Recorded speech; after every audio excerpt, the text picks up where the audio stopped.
Bahnhofstraße, Hauptbahnhof.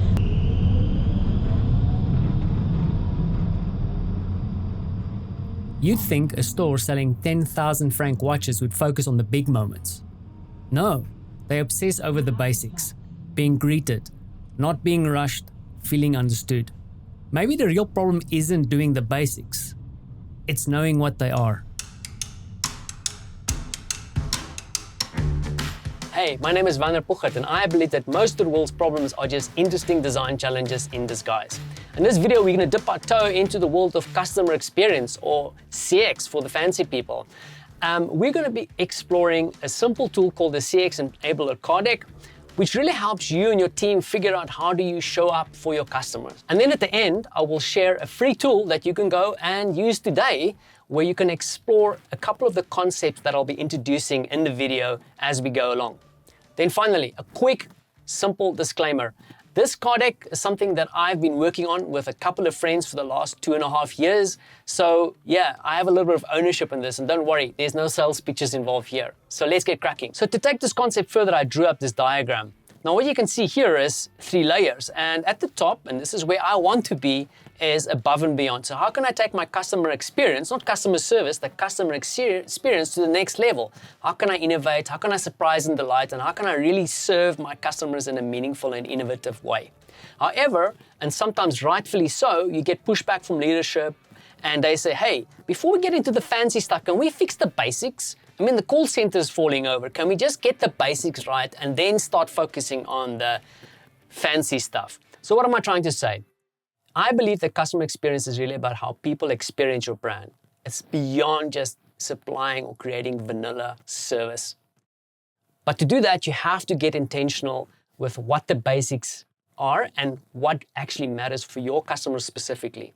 And this is where this little tool comes in. They'll help you identify all the distractions that put you off course, but also helps you explore the fundamentals worth prioritizing within your customer experience strategy. Okay, I'm going to skip my usual unboxing and get right into the uses of the card deck. So what you'll see here at the bottom is that I have a little bit of a continuum here. So I've got low and high, and really what I want to do is I want to use these cards and explore some CX concepts, and I want to prioritize them. I want to decide what is really important for me and my team to focus on going forward. The front of the cards are very simple. They've got a bunch of customer experience statements in the front. Now the idea is, you keep them face up, you don't want to flip them over yet. You read out these concepts and then discuss that with your team. See if that aligns. Does it align with your strategy? Is it important for your team? Is it something that you've already nailed down, like you don't have to worry about it anymore? Is it maybe something that's specific, relevant for a current project that you're working on?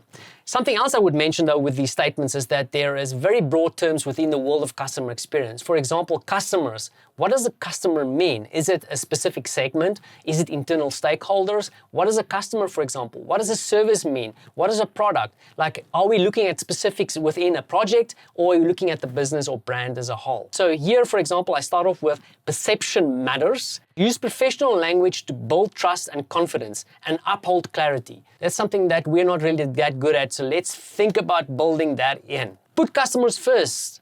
Put them in the driver's seat. Let them steer the experience. So put them in charge, put them in control. So what you can see here is I'm trying to prioritize these statements with my team. Okay, I'm going to stop there and not do all of them. You can go through all 32. Another tip also is that you might want to go through the card deck beforehand and remove elements that aren't relevant to you. So for example, some of the statements will allude to very practical things. So I have a card here somewhere that talks about billing, for example. Super important for certain businesses, for other businesses maybe not, or other projects. So you want to go through and then remove some of the cards that doesn't make sense for the conversation. However, here's a little bit of a matrix. So the concept is that, okay, cool. I've gone through all 32. I've listed them high to low priority. So this is a low priority element for us. I flip these over. This is where the reveal comes in. I start flipping them over. So the first thing that you can see immediately is there's different colors. Now, if you remember the diagram that I drew out, is that there are distractions and then also the actual basics. And when I flip them all over, you will see that over here, for example, I prioritized a distraction. Just to remind you, this one says, perception matters, use professional language. There's a little bit of a caution, be careful. We use the words be careful because in your context it might be different. Maybe you work in government or somewhere where professional language is really important, But here is a bit of a caution. While professional language seems precise, it can alienate customers who don't understand jargon, making it harder for them to engage.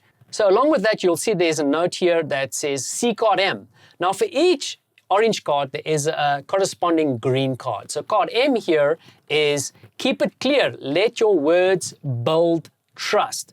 This is kind of the better version of perception matters, right? So this is the green version of this. Now remember, this could make sense for your business. This is around discussion, but this in discussion with your team might be the better option. So for example, if you want to move away from jargon, the clear statement is keep it clear, let your words build trust. So avoid jargon and technical language and communicate in ways that everybody can understand, right?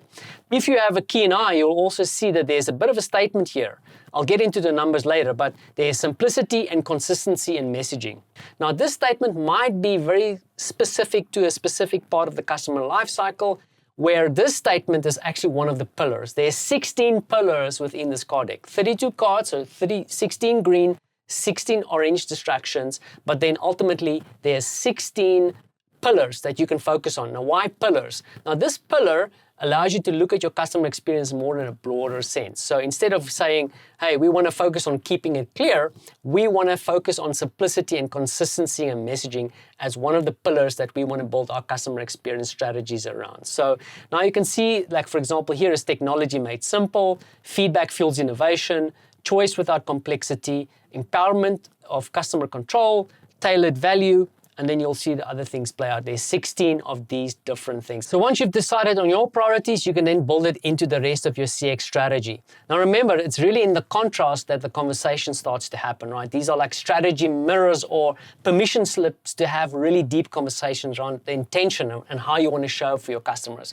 Now, just as a quick recap, there's 16 orange and 16 greens. Further on, you have a little box, explainer card, booklet that gives you a bit of a background on how to use the card. So everything I've showed you now is contained here. And this is how simple this card deck is. Now, if you have a keen eye, you might have noticed that there's something that I haven't spoken about. These numbers are linked to the second part of the CX Fundamentals Toolkit called the Challenge Deck. I'm going to do a separate video around that. But for example, you have 6 and 24 here. Here's 6 and 24.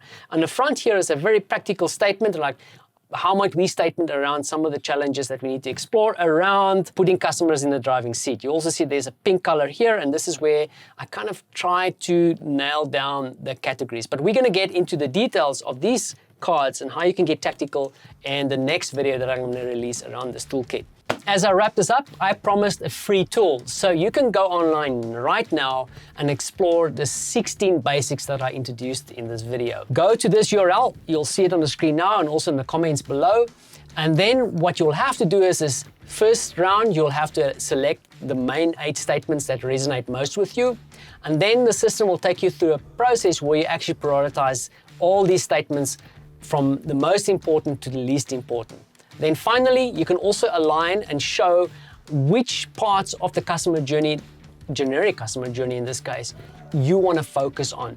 And then at the end, I will kick out some results and show you what you think is the most important or priorities that you need to focus on with some information and some metadata around that to help you explore the concepts that we've introduced in this video. So please head out, go give the tool a bit of a test drive. It's all free. If you want to use it with the team, let me know. Just drop me a direct message and I'll see what I can do to help you out with that. Great. So if you want to grab a physical copy of this card deck, I would invite you to join my newsletter. Follow me here on LinkedIn and YouTube. We're still doing some fine tuning on the packaging and we'll be releasing the physical copy of the whole toolkit very soon. Don't forget to check out the next video that I'll be releasing to cover what's going on in this CX Enabler card deck. And then, as I always say, getting the basics right isn't boring, it's brave. Thanks for watching and catch you in the comments. Bahnhofsgate, Hauptbahnhof, Main Station.